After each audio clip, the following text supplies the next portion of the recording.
Hola, soy Aníbal Mazafraquelli y recuerda que mi lema es la mayor cantidad de información en el menor tiempo posible. En este video me voy a dedicar a explorar un aspecto clave en la toma de decisiones, los conceptos de la frecuencia y la oportunidad en la toma de decisiones. Obviamente, tú sabes que no todas las decisiones deben tomarse con la misma rapidez y con la misma frecuencia. Por eso en este video vamos a intentar identificar cuándo actuar y cómo aprovechar el momento adecuado para cada decisión. Si tuviéramos que definirlo, la frecuencia se refiere a cuántas veces tomamos una decisión en un determinado periodo de tiempo. Por ejemplo, el decidir qué comer es algo que hacemos diariamente. La oportunidad, por otro lado, se relaciona con el momento ideal para tomar esa decisión, es decir, elegir el mejor momento, por ejemplo, para lanzar un nuevo producto.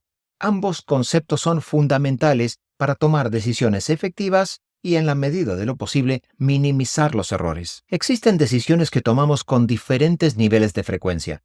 Las de alta frecuencia son las decisiones que hacemos regularmente y a menudo de manera automática, como planificar actividades diarias o responder correos electrónicos en el trabajo. El consejo aquí es automatizar estas decisiones o crear rutinas para reducir nuestro propio esfuerzo mental. Y las de baja frecuencia son aquellas elecciones poco frecuentes pero de alto impacto, como por ejemplo cambiar de trabajo, comprar una casa o decidir una inversión importante. El consejo aquí es dedicar más tiempo al análisis y considerar varios escenarios antes de actuar. La importancia de la oportunidad está dada en que no todas las decisiones deben tomarse inmediatamente. Entendemos todos que en esta vida moderna estamos un poco alterados y tenemos esa ansiedad en que todo sea inmediato, pero la oportunidad adecuada para marcar la diferencia entre el éxito y el fracaso es pensar en qué momento debe tomarse esa decisión. Es así que las decisiones prematuras, las que se toman sin la suficiente información y que pueden inducir a errores, como por ejemplo invertir en un negocio sin haber investigado el mercado.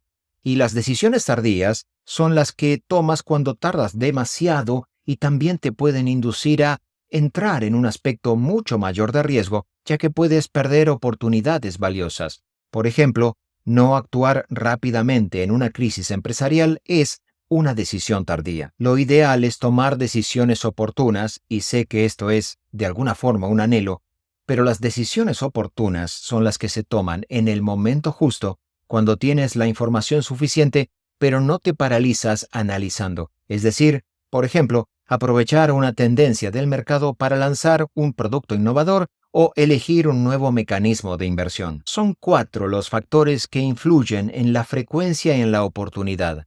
El primero de ellos es la naturaleza del problema, porque los problemas rutinarios requieren decisiones frecuentes y los problemas estratégicos necesitan un enfoque mucho más analítico y oportuno. El segundo aspecto es la disponibilidad de información, es decir, la oportunidad de tomar la decisión va a depender en gran manera de los datos que tengamos para poder decidir. El tercer aspecto es el nivel de urgencia. No es lo mismo decidir en situaciones de crisis donde la rapidez puede ser mucho más importante que la precisión. El cuarto es el impacto a largo plazo, porque las decisiones con efectos duraderos requieren un análisis mucho más detallados. En todos estos casos, tenemos que considerar el factor de los recursos disponibles, porque, obviamente, no podemos pasarnos toda la vida analizando para tomar una decisión. Existen estrategias para equilibrar la frecuencia y la oportunidad de las decisiones. La primera es planificar las decisiones rutinarias, reducir el tiempo dedicado a decisiones frecuentes mediante rutinas o herramientas. El segundo aspecto es crear un marco temporal, establecer plazos para tomar decisiones importantes y asegurarnos de cumplirlos. El tercero es la famosa regla de Pareto del 80-20, lo que significa que el 80% de las decisiones no necesitan perfección y que solo deben ser lo suficientemente buenas para avanzar.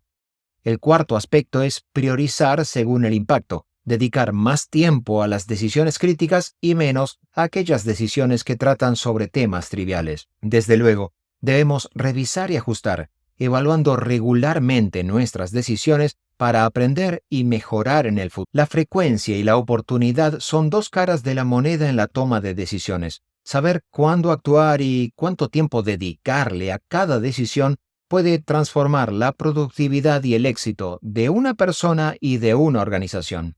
Y ahora te traslado la pregunta: ¿qué estrategias utilizas tú para manejar tus decisiones? Te pido que me lo dejes en los comentarios. Si te gustó este video, no olvides suscribirte al canal, activar las notificaciones y darle like. Y en la medida de lo posible, te pido que también lo compartas. Nos vemos en el próximo video.